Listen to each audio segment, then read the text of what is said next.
All right, let's get started. I first wanted to welcome all of you to the Carnegie Endowment. I'm Karim Sadjadpour. I'm a senior associate here at Carnegie, and I wanted to welcome our guest speakers today. Shantayanan Devarajan is the chief economist for the Middle East, North Africa at the World Bank, and he's the author of the report which we're going to discuss today.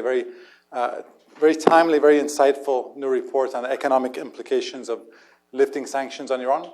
To my right is Shanta. To my left is my friend and colleague Uri Dadush from the Carnegie Endowment, also a former senior official at the World Bank. And we only have about 60 minutes today, so I just wanted to jump right into it, and then we'll have kind of a discussion amongst ourselves, and then we'll hand it over to all of you. So Shanta, please start. Well, thanks very much, Karim, and thanks to Carnegie for inviting us. First, I should say that I am one of the authors of the report. I happen to be the boss, so that's why I think my name comes out there. But one of the other authors, Lily Matahi, is here as well. We did this because we thought that the nuclear agreement of July 15th was one of the most important events of this time, and it's going to have important economic implications for the world as a whole, but also for Iran in particular. I have to confess, we also thought that since this was the dog days of the summer, that our report would be the most important event to come out, but I think we were wrong on that because this summer has been quite chaotic with Greece and China and whatever else. But nevertheless, we think it's important to try to understand the economic implications of the lifting of sanctions on Iran. Now, this is a very difficult and complicated problem. There's no crystal ball you could look through and say, aha, this is exactly what's going to happen. And so we had to use a variety of different techniques, and we were almost trying to triangulate the implications using different methods, and sometimes methods that are not exactly consistent with each other. To organize it, we said we're going to look at the implications at the global level, what's going to happen, what effect it's going to have on the global economy, the effect it's going to have on Iran's trading partners, and thirdly, what it's going to do to the Iranian economy itself. So let's first start with the global level, and the most important implication at the global level is the increase in oil exports by Iran as a result of lifting sanctions. As you can see there, when sanctions were tightened, particularly the European Union tightened sanctions in 2012, there was a precipitous drop in Iran's oil exports by roughly about 1 million barrels a day. You can also notice, for later reference, that the composition of trading partners also shifted. So the big drop was in the European, the trade with Western Europe, whereas trade with the Eastern partners, the oil exports to Eastern partners actually increased in some cases, and certainly the proportion was much larger. So what we did was we said, as a first approximation, let's say that Iran's oil exports were going to, as a result of lifting sanctions, was going to grow by about 1 million barrels a day in about 6 to 12 months after the accord is ratified. That's what people expect is the time needed to bring production back up to this level. And we took that assumption of 1 million barrels a day and simulated it in a multi-country general equilibrium model. So this is a model of multiple countries that are trading with each other, and then we insert an additional 1 million barrels a day of Iranian exports. We also actually simulated the effect of lifting some of the other restrictions that sanctions had, such as on insurance and services trade, but those turned out to be of less significance. So the big effect is that these additional 1 million barrels a day had an effect of lowering world oil prices by 14%. Now, some people, and I myself was a bit surprised initially, because 1 million barrels a day doesn't sound like a lot of oil, an additional 1 million barrels a day. And how do you get a drop of 14%? But if you think about it, it's really the other side of the coin of the fact that oil demand is quite inelastic. See, we normally talk about inelastic oil demand in terms of, well, when the price of oil goes up, demand doesn't fall very much. It only falls a little bit, right? But the other side of that coin is, if you have an increase in supply of a small amount, the price will fall by quite a large amount. As you can see from this graph, that if you have a shift in the supply curve of 1 million barrels a day, given how steep that demand curve is, you get a pretty big drop in the price of oil. Now keep in mind that this is the pure effect of the additional 1 million barrels a day. It doesn't, it's not a prediction about what the price of oil is going to be 6 months from now or a year from now, because lots of other things determine the price of oil, including growth in China or Europe or everywhere else. Secondly, this is a simulation that assumes no strategic behavior by other oil exporters. So in particular, we're following what seems to be the case with other oil producers, particularly the ones with swing capacity like Saudi Arabia, which is that when the price of oil fell back in the end of 2014, they didn't really adjust their production. They continued keeping the production as it is. Now, what is the effect of this additional 1 million barrels a day and the drop in the price of oil on different countries? Because that's what we're trying to get at. And we express this in terms of welfare, but you could think of it as a measure of income. But it's just a little bit more precise, an expression of income. And this effect is about a 3% increase in welfare for Iran itself. See, Iran is the one country, because it has an additional quantity exported and there's a price of oil falling, is going to be a net gainer, even though it is an oil exporter. Then if you look at other countries, the oil exporters, it typically lose, because for them, the price of oil has just fallen as a result of the additional, as a result of the increase in Iranian oil exports.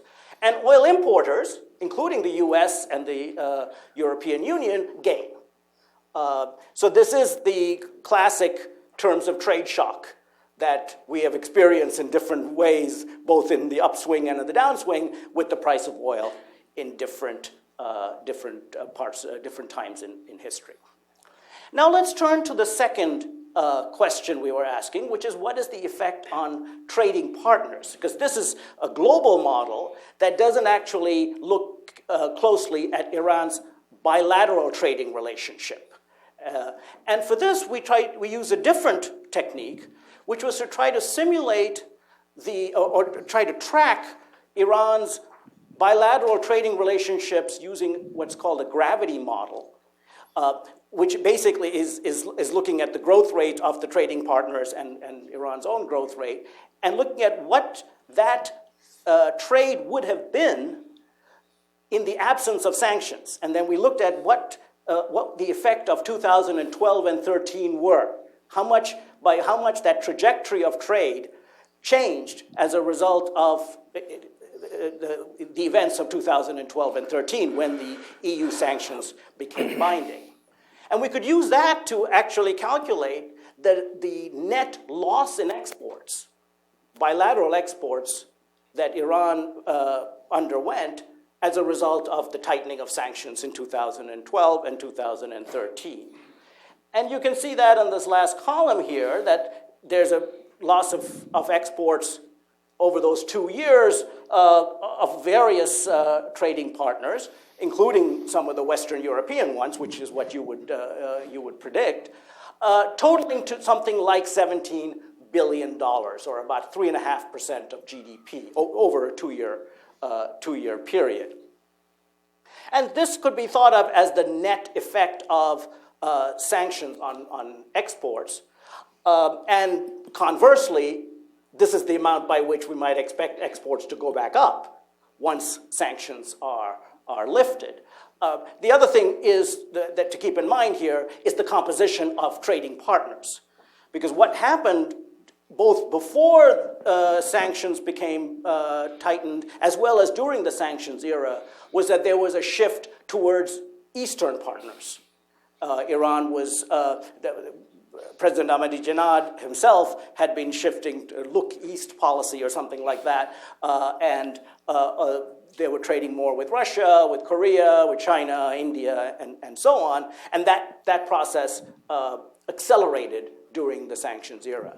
Now, I think what we will see with the lifting of sanctions, first of all, is just an increase in trade with the West, both simply because that was what was cut during the sanctions era, but also because the composition of goods that they trade with the West are very different.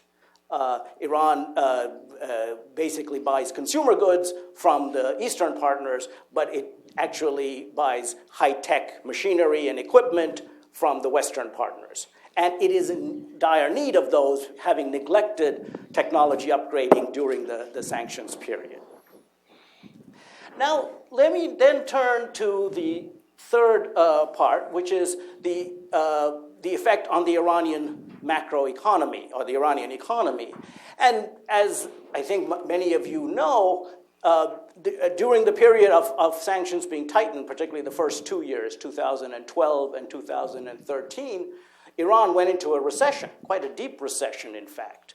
And its growth has now become positive just this last year to about 3%. Now, we expect that to be somewhat higher with the stimulus offered by the increase in oil exports. It's pretty much the spending of oil export revenues that's going to revive the economy. And we expect growth to be about 5 to 6% by 2017.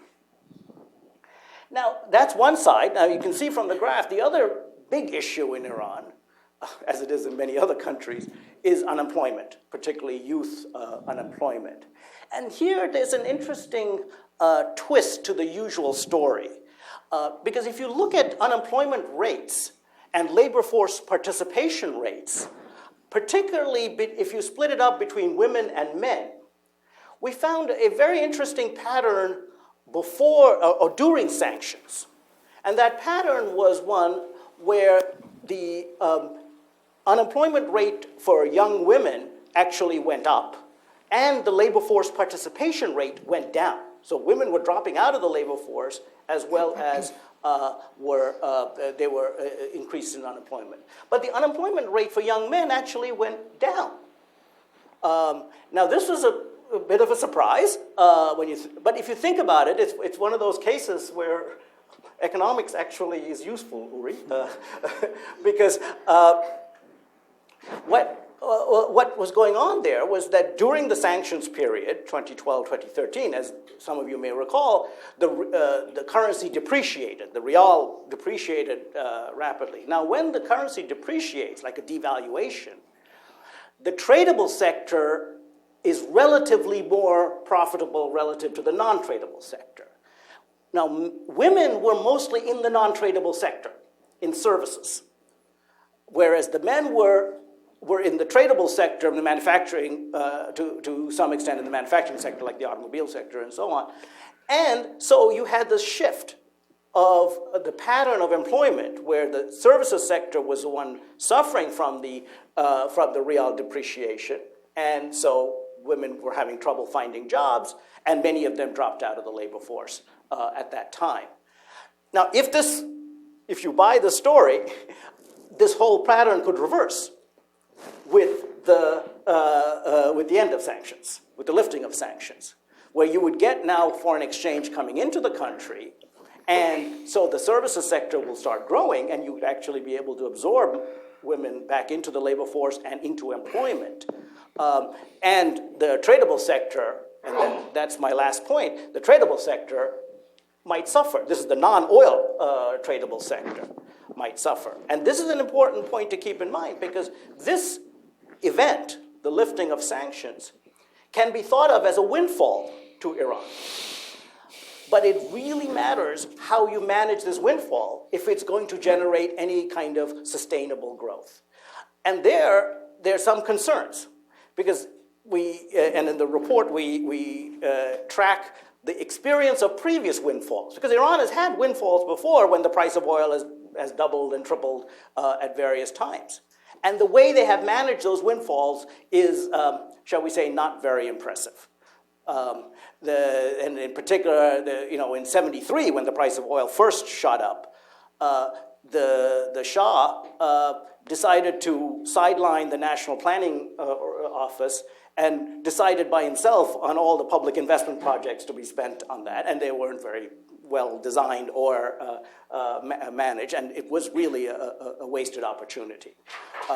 And more recently, when commodity prices rose in the early 2000s, which is another windfall because Iran was exporting oil there because the sanctions hadn't started becoming binding yet, there was this big windfall. And it was very interesting because when there is this windfall, you get this real exchange rate appreciation. You get the price of non-tradables going up. And traditionally, you expect the non-oil tradable sector to suffer. And it did during that period, except for two sectors. It was pharmaceuticals and petrochemicals. Those actually continued to grow their exports. Now, why is that? Well, it turns out those are the two that were subsidized the most. Not only did they receive direct subsidies because the president at that time wanted to promote these two sectors as exporting sectors particularly to the Eastern partners. And the other is that not only did they receive direct subsidies, but these are the sectors that benefited the most from the energy subsidies, because these are highly energy-intensive sectors. So really the reason why they kept the non-oil tradable sector going in these two areas was huge subsidies, which is a very inefficient way to maintain it. So my final point is that this time, let's try to make good use of this windfall. And the ways to do that would be, and I don't think the real exchange rate appreciation can be avoided. That's just a phenomenon of market forces. But we can do something in Iran about lowering the costs of production of these non-oil tradable sectors by removing some of the man-made constraints to doing business. There are lots of constraints that are really policy and bureaucratic constraints and the lack of competition in many of these sectors, that if we can implement some of those policies and reforms, you can actually bring down the cost even when the real exchange rate is appreciating. And secondly, infrastructure. And in particular, Iran has a relatively good infrastructure in some ways, but the telecommunications infrastructure has been neglected. And this is critical for these non-oil exportable sectors because they need telecoms, particularly the high-tech ones. And my final point is that this is what's going to be key for the post-oil era, because Iran actually has to start preparing for what it's going to do when the oil runs out. There's tremendous potential in this country because it's got a highly educated population. And if you've got a highly educated population and you want to move to the non-oil era, you've got to move to a knowledge economy. And those are the things that require high-tech communications equipment and good infrastructure, as well as the complementary policies for a business environment. Thank you, Shanta. On Wall Street, they say never confuse genius with a bull market. And in Iran, maybe the apt adage is never confuse economic wisdom with high prices of oil. Everyone thinks they're kings when oil prices are high. So let me hand it over to Uri. Now, Uri, you're not using slides, are you? No. I'm just gonna speak. Low tech, very good. Low tech. First of all, I'd like to congratulate Shanta, my friend Shanta, and his team for their timely and comprehensive analysis of the lifting of Iran's sanctions. Let me say a bit on the study and a bit on policy implications. The study brings home a couple of things. First, how devastating the intensification of sanctions since 2012 has been on the Iranian economy, and how important the boost of lifting them will be. It makes you understand better why Iranians came to the table, and also why the negotiators are confident that they are unlikely, that the Western negotiators, so to speak, the P5+1, that they are unlikely to lightly flout the agreement in the future. Second, the report shows that the lifting of sanctions will be beneficial for the world economy overall, even though oil producers will lose. It's a striking fact that the economies of developing countries, on average, are about 25 to 30% bigger than they were pre-financial crisis. But the Iranian economy is not much different than it was then. That, to me, underlines in a very simple way what the effect of we're talking real money in these numbers. The report describes the lifting of sanctions as a windfall, which suggests a one-time big gain. And of course, there is a one-time big gain, but the lifting of sanctions should not be called a windfall, in my view. It's much more of a fundamental shift in the Iranian economy, an economic regime change, not a political regime change, but an economic regime change.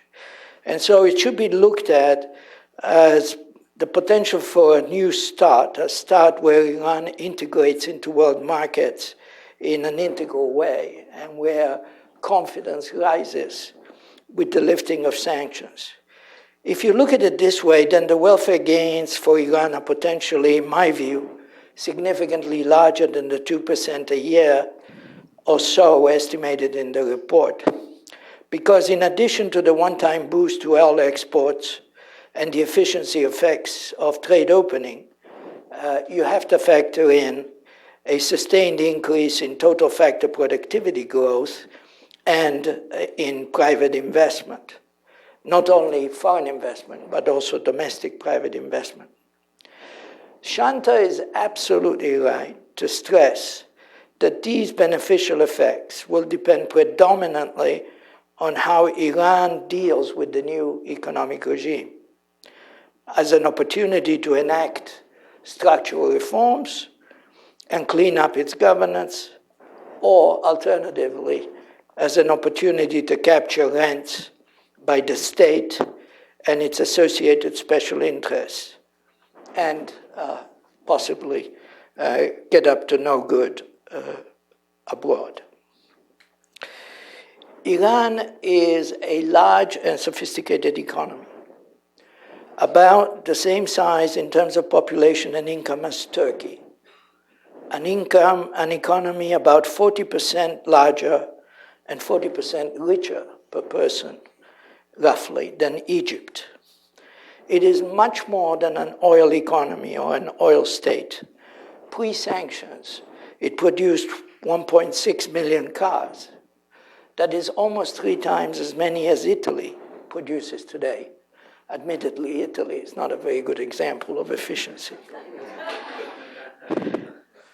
Opening up here, I was working in Italy when they were producing 2 million cars in 1975. Opening up Iran has a non-trivial effect on world trade and investment at a time when world trade is stuttering. The report says that Iran could attract FDI in the low single digits, but the number could be much higher than that.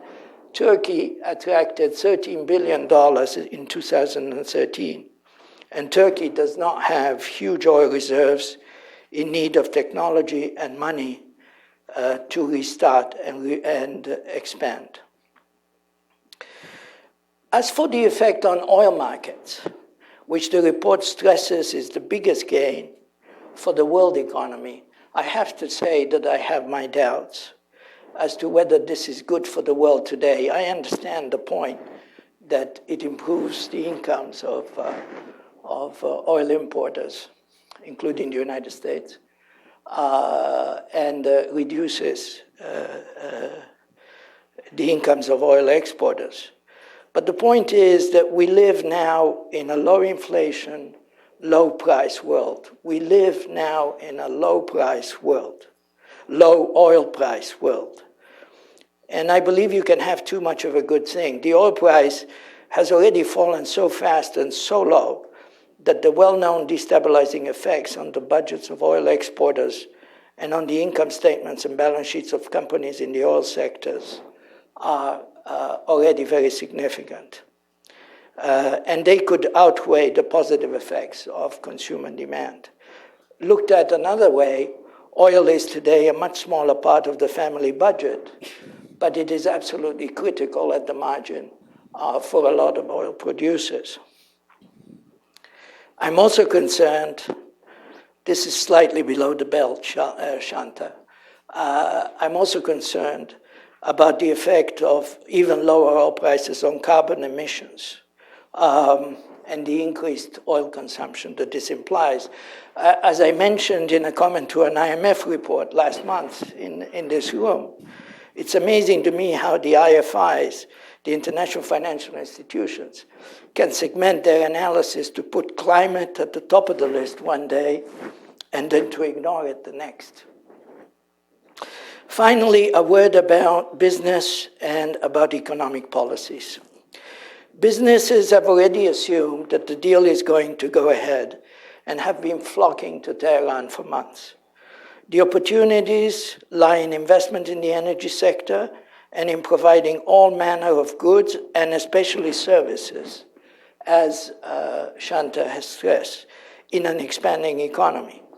How big the opportunities turn out to be depends on the energy investment regime Iran puts in place, on the evolution of the real exchange rate, on the international trade and foreign investment regime, and on the growth of the Iranian economy. Obviously, the levers on these policy variables are in the hands of Iranian politicians. But the international community is not without tools to help and influence this process. Iran, throughout this period, has continued to receive Article 4 missions from the IMF and to cooperate with them, and apparently to listen to them.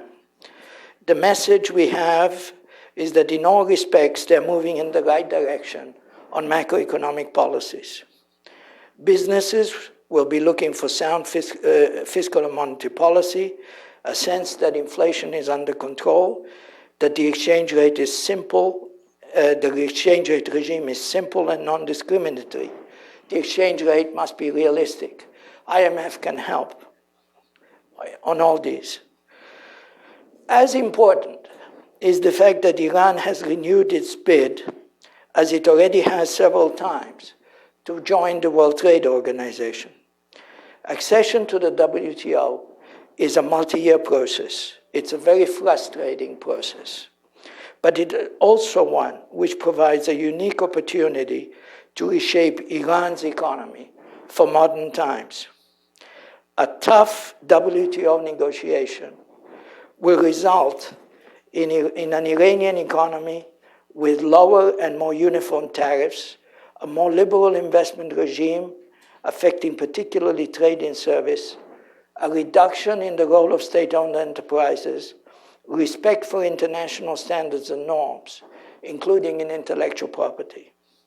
Crucially, if it is done well, the WTO negotiation will greatly strengthen the hands of reformers in Iran. For the World Bank, which has stayed pretty much out of Iran for many years, Iran would represent the single most important active program in the Middle East region. There will be large lending opportunities, I suspect, and these are obviously important for the bank's effort to be commensurate and sustained. But in the end, the money will be secondary in Iran. The bank, on the other hand, will bring enormous experience and analytical resources on Iran's most pressing structural challenges: reforming the trade regime, improving the economy's competitiveness, upgrading the infrastructure, modernizing the education system, establishing more transparent governance mechanism, making social assistance more effective, reforming the labor market. The list goes on. Finally, I want to say that development economists learned the hard way that economic analysis is not the most important part. It's the politics, stupid. I may be naive, but I still like to believe that if Iran can make substantial progress in terms of growth and economic integration, and that the benefits are felt by families and the young, that the politics will gradually change. Shanta's report helps clarify everyone's thinking. Thank you so much, Yuri and Shanta. Let me start with a simple question, which probably doesn't have a simple answer, but that is that if Iran's oil production and exports are projected to double at a time when the price of oil has been cut by more than half, could we look back a few years from now and say, actually, this opening up for Iran was a net negative, that they were actually, their GDP was higher when they were sanctioned? Not in the case of Iran, because I think if you think about it, Iran is still currently an oil-dependent economy. So, if you like, their comparative advantage was oil, and that was the one thing they couldn't produce, or they weren't able to export much. So, even if the price of oil falls, it's not going to fall so far that Iran will suddenly discover its comparative advantage is something else. So there will be a gain. Now, the magnitude of those benefits will be lower. The lower is the price of oil. That's the point that Uri was making. There's no question about that. But I think it's still a net gain to Iran. There's figures are debated about what price of oil Iran needs to be able to balance its budget. Do you guys have an assessment of that at the bank? Let me ask my colleague there. I don't think we have one for Iran, but no, I don't. It's $105. It's 100. Okay, very good. Uri, do you have an assessment on that about just kind of well, let me actually, I'll move the subject slightly, and that is, both of you have been working in the field of development economics for a very long time, and there was a very interesting piece about Myanmar, Burma, in the Wall Street Journal a few weeks back about how the country's economic opening a couple of years ago has really enriched government cronies, military cronies. It hasn't really trickled down to the population in Myanmar.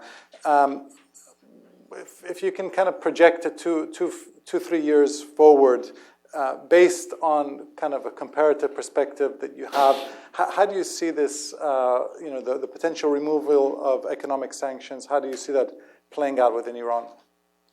And kind of to add on to that, what are the kind of countries which oftentimes, people who do political science like to invoke 1970s China or the Soviet Union?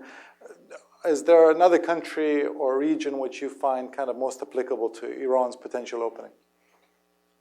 Well, I think I can answer a little bit on the first part of the question, which is we have done some analysis, not on Iran, but in several other countries in the MENA region, in particular Tunisia and Egypt, where we find that the unemployment problem is directly related to crony capitalism, to elite capture. So we find that the Ben Ali regime in Tunisia before the revolution had had family connections that owned the banking sector, the telecom sector, and the transport sector. And as a result, those sectors stood in the way of export-led growth. Now, there is some work by Kevin Harris at Princeton that's trying to do a similar kind of analysis of Iran. So it's preliminary work, but he's also finding various connections in the private sector with the regime that could lead to similar consequences. So I think there is certainly a concern. And in many ways, what I was referring to in terms of creating a better business climate really is trying to promote competition so that this elite capture doesn't get in the way of promoting employment. Yeah, no, I agree completely with what Shanta said. What I would add is that, on first principles, not having been to Iran recently or ever, okay? I'm just looking at the data here and comparing it with other countries. You have a country that has been closed for a while. There's been a big shift of resources towards the traded sector, very simply because you couldn't import. And this is somewhat artificial. I'm sure that a lot of positions of rent have been developed in this highly distorted and relatively isolated economy in the course of the last 3 to 4 years. In this sense, this is why I have put so much stress on the WTO accession negotiations, which the Iranians apparently are really very, very keen on, and they keep coming back to. Because that's precisely what the WTO negotiations can help offset to a degree by putting forward the interests of exporters and creating a binding mechanism for the reformers in the country to change things. And that's what has happened in China, that's what happened in Vietnam, that's what happened in a number of other countries that underwent serious, I underline the word serious, WTO negotiations. The other point I would make is that this is drawing a little bit from the recent experience in Egypt. If the regime is confident and well entrenched, it can take on its special interests more easily. If a regime is feeling threatened, insecure, and Karim, you're the best judge of that, not me, then its capacity to confront cronies and special interests is more complicated. I mean, my sense is that there's been an evolution in the thinking in Washington about the wisdom of Iran's accession to the World Trade Organization, because I think in the past, especially I remember during the Bush administration, that was perceived as a carrot. You know, we shouldn't offer that to them. And I think now there's a sense that, you know, if this country is, you know, if you're an economic mafia, if you're the Revolutionary Guards, joining the WTO is not necessarily in your interest, and it's seen as something that is not a gift to the regime, but, you know, potentially a gift to private sector and civil society. A couple more questions before I hand it over to all of you, so please have your questions ready. You talk a little bit about in the report about the potential winners and losers as a result of the removal of sanctions. I mean, the winners are major oil importers, China, Europe. Potential losers are the major oil producers, Saudi Arabia, Russia. Can you talk a little bit more about that, how you see that playing out, and maybe other countries that aren't necessarily in the obvious category, the effect that this economic opening might have? Well, just to be clear, we were talking about winners and losers as a result of the effect of increasing oil exports on the world oil price. Yeah. So that was simply that one particular thread that we were tracing through. Now, there are lots of other implications for as a result of the nuclear deal, shall we say, including the lifting of sanctions, that will change the pattern of winners and losers. And, you know, there are people who are saying that this could actually eventually lead to greater peace in the Middle East region. Now, there are some huge winners there, like all of us, that we don't analyze, yeah. But could definitely be part of the story. Great. No, I mean, again, I want to stress what I said at the beginning, is that we've already had this big boon from the lower oil prices. Actually, the results have been quite disappointing in terms of economic growth. In part because, I'm talking about the decline in oil prices has already occurred, in part because, you know, the effects on investment, oil investments, and many oil exporters has been more important than many had anticipated. They've cut back quite a bit, and in part because in many instances, the benefits of lower oil prices have not filtered through to consumers, sometimes for good reason, because they've reduced subsidies, which, by the way, is the case of Iran as well. Apparently, they have a very serious energy subsidy reform program. And in part because some governments just needed more taxes So they've increased taxes. So the effects so far have been quite disappointing. But what worries me most now is that there are a lot of precarious situations among the oil producers. Okay, so I don't assume, I understand the logic of a transfer of resources being from low spenders to high spenders being positive for world aggregate demand in the short term. I just question that that is the case now at this level of oil prices. I'm concerned that further oil price declines will actually mean no effect on world aggregate demand and perhaps a decline in world aggregate demand because of the bad effect it has on oil producers at this low level of oil prices. Okay? Yeah, I had meant to respond to one of Uri's comments earlier, and this reminded me, though. I think it's important to separate two things, which is the effect of an increase in oil supply in the market and its effect on oil prices from the secular decline in oil prices we saw, say, towards the end of 2014, and in fact we're seeing again now, which is more on the demand side. So one of the reasons that, as Uri says, we're not seeing this growth as a result of the lower oil prices, because it's the lack of growth that is bringing oil prices down. Right. And so, we have to separate those two. Those are two different phenomena. I think the low inflation is also a result of the lack of growth. I mean, we're just seeing a slowdown in China, lower growth in China, lower growth in Europe, and a nascent recovery in the United States. Last question from me before I hand it over to all of you. I remember when the major financial crisis happened, global crisis happened, 2008, 2009. It didn't really affect the economic situation within Iran. I think the Tehran Stock Exchange even went up during that time. And Iran bragged about how it was basically immune to global economic trends. Now, put aside the price of oil for a second, but some of these major collapses we're having in emerging markets and the ebbs and flows on Wall Street. How do you see that impacting the economic situation in Iran moving forward? Well, I think it's still the case that Iran isn't all that integrated in the global financial system, as Uri was alluding to earlier as well.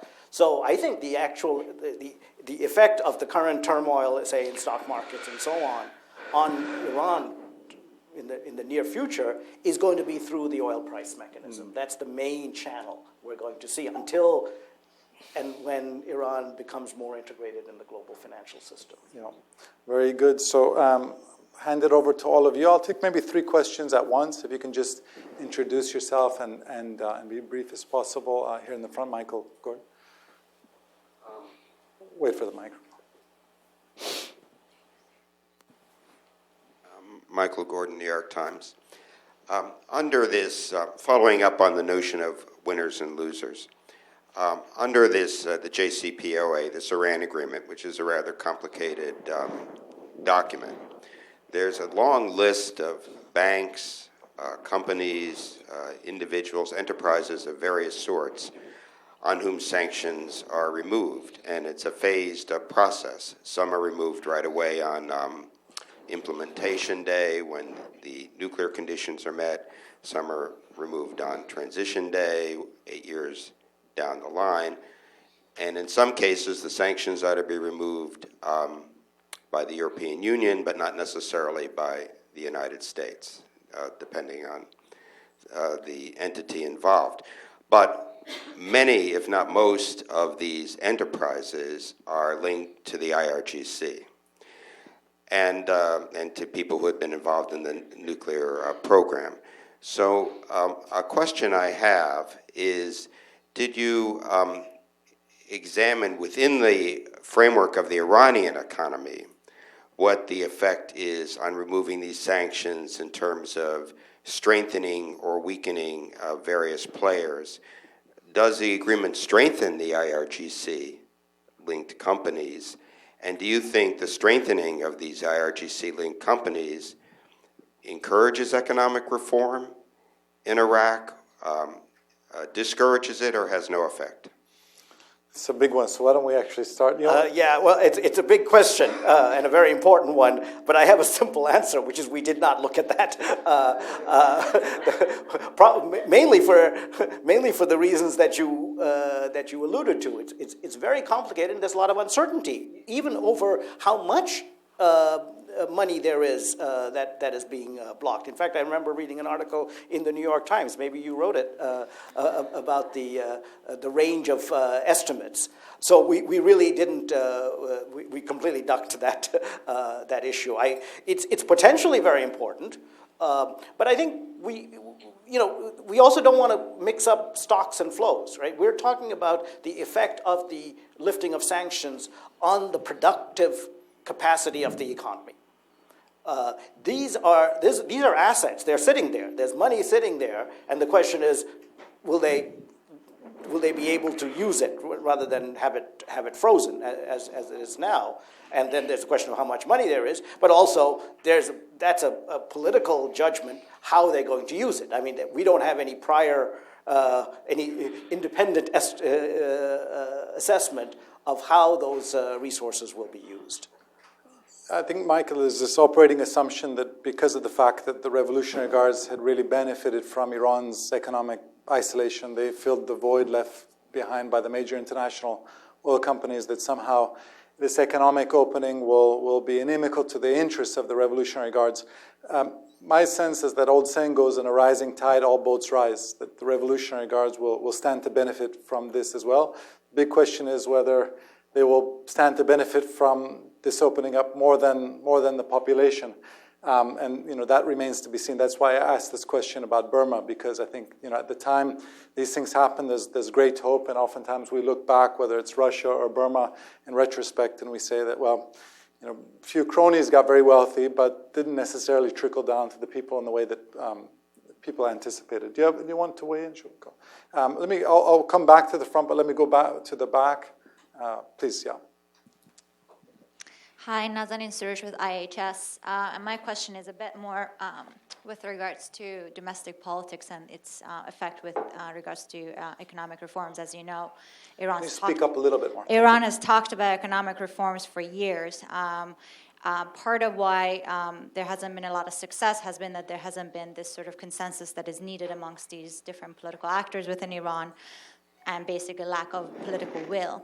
Now, Rouhani has a quite extensive economic reform plan, and my question is, and perhaps Karim, you can also contribute to this, what are some areas where Iran will have an easier time politically instituting some of these reforms, such as for basically developing the productive sector as well? And what are some areas that Iran might have to wait a bit longer to do later on?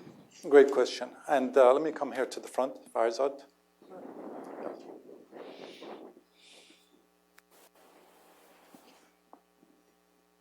Hi, my name is Farzan Sabet, visiting fellow at Georgetown, managing editor at IranPolitik.com. My question is for Mr. Dadush. So you mentioned the implications of the Iran deal as a kind of economic regime change, but obviously you acknowledge that that kind of depends on choices of economic reform forward. But I actually want to take it one step backwards. How can we say that the post-deal kind of economic environment constitutes economic regime change when Iran will actually be facing stronger sanctions in place for the next several years than it did before 2010, when the new sanctions regime was put in place. So the Financial Action Task Force continues to blacklist Iran's financial system. There's a much higher level of private sector risk perception towards Iran, even if they managed to insert a force majeure clause in case of sanctions snapback, and when U.S. sanctions implementation on other issues has actually become much stronger, much more effective over the years. So, is it economic regime change, or are we going back to something similar to what it was before 2010, when there were still a lot of restrictions in place on Iran's economy? Thank you. Thanks, Farzad. Let's take one more. This gentleman here in the front. Yes,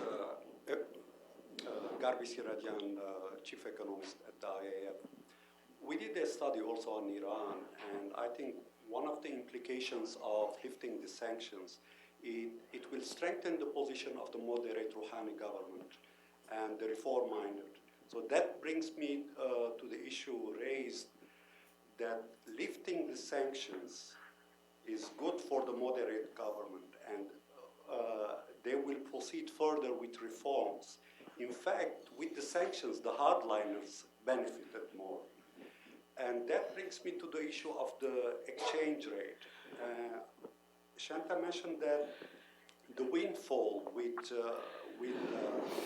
appreciate the currency. I think the central bank will not allow significant appreciation of the official rate. What could happen is that the black market rate will appreciate, and you will eliminate the spread between the two rates. Now, any appreciation of the exchange rate, which will be very small, probably 10% of the black market, could be offset with further structural reforms. And it's more likely that the Rouhani government will go ahead with the reforms in an environment where the sanctions are lifted. Thank you. Some good questions. The first one in particular, I was wondering if you could tackle about what are the sectors that are less sensitive for them to try to reform economically? Well, I was hoping you would answer Yeah, that. I'm happy to do that too, but because I don't wanna listen know to the politics, but I guess it's really a combination of which sectors are where there's an economically compelling case for reform, as well as that there's a political window. Mm-hmm. And I don't know whether it's sectors, but certainly the whole area of subsidies. It seems to me a very high priority on both sides. I mean, there's a political imperative to do something about subsidies because it's draining the fiscal balances enormously, and obviously there's a economic benefit to it. The other thing to keep in mind is that Iran, maybe more so than others, did an amazing reform of subsidies 5-7 years ago. And this is one where they replaced fuel subsidies with cash transfers, with a particular twist, which is worth keeping in mind. And I keep telling other countries to do it, which is that they provided the cash transfers ahead of the reform in a way where people could see the money in their bank account, but they couldn't spend it until the reform was done. And this shifted the political balance, because all of a sudden people actually said they were supporting the subsidy reform because now they could use the cash transfers, and it was a credible opportunity. Now, for various other reasons, it didn't work out so well, and now the subsidies are back. So, but I think having done it once, there's a chance that they might be able to do it again. On the point of where it's going to be politically easier, it will be politically easier, as Shanta says, where the economic case is compelling. Now, the economic case, in my view, is especially compelling. It can be in subsidies, but it's especially compelling in the whole energy sector, where they will be desperate to attract foreign investment. So the kind of oil royalties regime that they have, and apparently they're moving in the direction desired by international oil companies in that regard. In general, they will be looking for foreign investment. There's many good reasons to get foreign investment, particularly foreign investment of a greenfield type, which is generation of employment and transfer of technology and funding, access to funds. So this should be a relatively easy play in many sectors, except in those where, the cronies, so to speak, are most prominent and most sensitive. I would expect trade liberalization by definition, in the manufacturing and tradable sectors, to be a particularly tough nut to crack, because in my experience, when you have a long time where an industry remains protected and state-owned enterprises play a big role, that's very, very tough to open up quickly. Again, I go back to accession to the WTO and to the negotiations.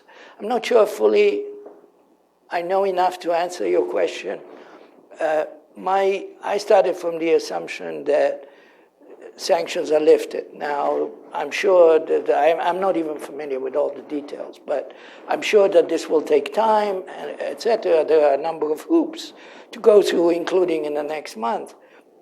But once the sanctions are lifted, which is the intention of this deal, and this may take a year or two or three for it to come to completion, then I would argue that you're dealing with a different Iranian economy, an Iranian economy that can be part of the world system. The sanctions, really, honestly, I was very surprised when I looked at the numbers. How devastating the effect of sanctions has been. It's really enormous. So this is, I stress, I remain of the opinion that this is an economic regime change potentially for Iran. I'll just make one point, which is, sorry, did I interrupt? Yeah, no, go ahead. Well, Ayatollah Khomeini famously said that economics is for donkeys. And his successor, Ayatollah Khamenei, hasn't said that, but in some ways he's acted like that. He's never put the country's economic interests as a first or even second-tier priority. So some of the things that economists talk about, which are just really no-brainers and so obvious from a purely economic perspective, aren't obvious from the perspective of an authoritarian ideological regime. You mentioned telecoms. That's a very good example. If you're an authoritarian ideological regime, you don't want to cede control of your telecom industry to Ericsson or Nokia or outside companies. I have friends who work in the telecom industry in Iran, and they say they always have the Revolutionary Guards breathing down their neck. Likewise, if you fear you actually, the difference between Iran and some of the other countries in the region is that I would argue that this regime has actually feared the growth of the private sector in the country. They're worried that could cede more political control to their adversaries. And I think from the logic that you talk about, that's why trying to open Iran up economically is helpful to those forces that want to see it changed.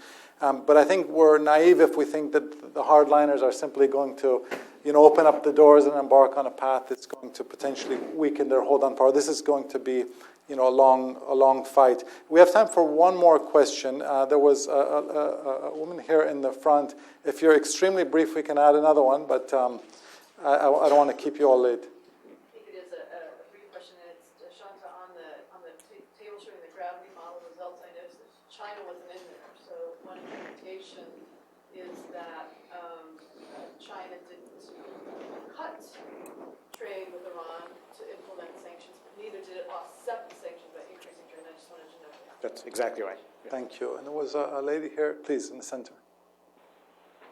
This will be the final question. Thank you. Judith Barnett. From a commercial perspective, once the implementation day passes or transition day, there will be a whole lot of trade that can go on for non-American companies versus American companies. In the next 3 to 5 years, assuming this works out as well as can be expected, how do you see the agreement affecting U.S. companies overall? I know it's a pretty big question, but just wondered if you could opine on that. Since we'll be at a disadvantage initially, wondered how this could work out. Very good, thank you. Uri, do you want to start as a former entrepreneur? As a former entrepreneur. This is one of my worries, by the way, not just because of the mechanics of the deal, but because of the animosity, not to put it subtly. Because of the animosity, particularly towards the United States and the distrust of the United States. On the other hand, the United States has a lot of assets in its corporate sector. That's why it's the richest country in the world. It has a lot of technology, a lot of stuff that that Iran needs. It also has companies with enormous financial clout in the oil sector and in a number of other sectors. So I think the United States is at a disadvantage. It's been at a disadvantage it's a disadvantage right now.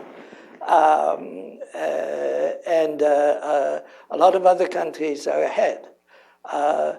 But again, the United States has enormous assets, and if we can move forward on normalization, then over time, the United States can be a significant winner.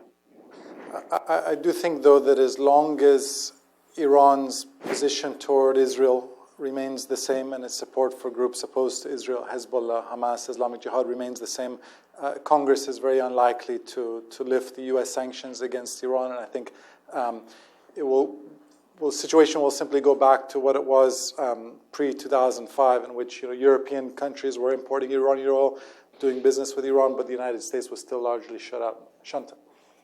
No, I think as the question was posed, in the best of circumstances or something like that, if you want to talk about it that way, which is not what you were just describing, there's still the U.S. does still have some niches that it could exploit, because there are some high-tech equipment and technology that only the U.S. produces and is needed in Iran. So it may not be in the big oil companies.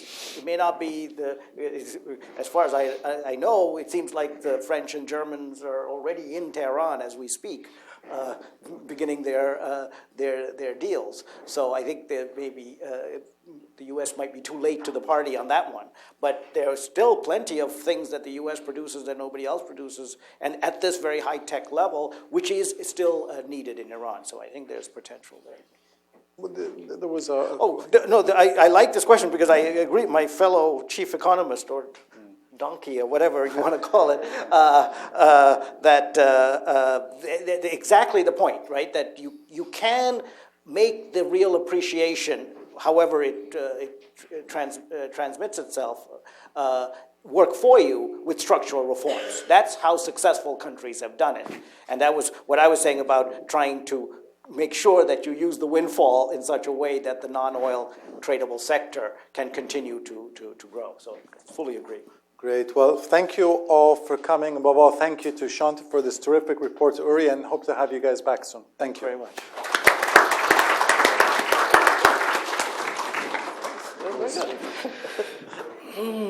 Short and sweet. Oh, I should take this off.